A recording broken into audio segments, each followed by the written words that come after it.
চৌদিশে লকডাউন তাৰ সমান্তৰালকৈ চলি আছে অসমীয়াৰ হিয়াৰ আমঠু বাপতি সাহোন ৰঙালী বিহু। কিন্তু এইবাৰ নাই ৰঙালীৰ আনন্দ। অসমৰ অন্যতম ভূমিপুত্ৰ মটক জনগোষ্ঠীৰ জীয়ৰীসকলে বহাগৰ প্ৰথমটো দিনৰ পৰাই পৰম্পৰাগতভাৱে প্ৰতি বছৰে পালন কৰে গছৰ তলৰ বিহু। পথাৰৰ মাজত সাজি থোৱা বিহুঘৰলৈ গৈ জোৰানাম গাই নাচি বাগি আনন্দ কৰি প্ৰতি বছৰেই বজাই ৰাখে বিহুৰ পৰম্পৰা। কিন্তু এইবাৰ নাই সেই পৰম্পৰা, সেই আনন্দ। নিজম পৰি ৰৈছে পথাৰৰ মাজৰ বিহুঘৰসমূহ। মহামাৰী কৰোনা ভাইৰাছৰ সংক্ৰমণ ৰোধৰ বাবে চৰকাৰে আহ্বান জনোৱা লকডাউনৰ প্ৰতি সঁহাৰি জনাই এইবাৰ মটক জনগোষ্ঠীৰ জীয়ৰীসকলে বিগত বৰ্ষসমূহৰ দৰে পালন কৰা নাই গছৰ তলৰ বিহু।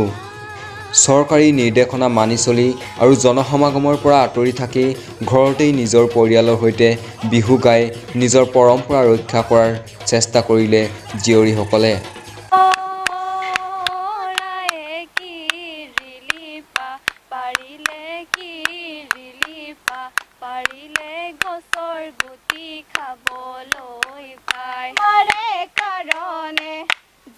প্ৰেম পঠালো জানৈ হে মোৰ মৰমৰ হে গধূলি যে সময়ত পুৰুনো আলি বাটত গধূলি যে সময়ত পুৰুনো আলি বাটত এখোজি ঐ দুখোজি কৰি দে হাছে নাই ঐ এখোজি ঐ দুখোজি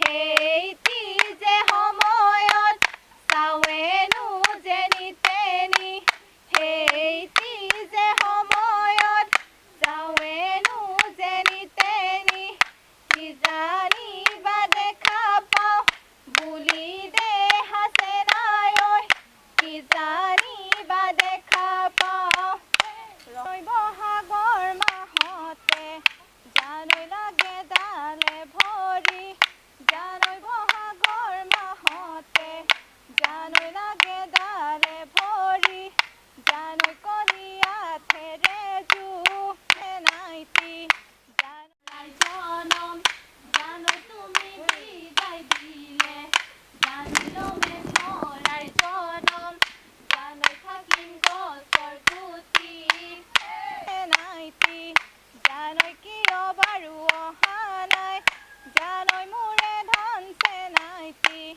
জানৈ কিয় বাৰু অহা নাই জানৈ কি কামত পোৱা নাই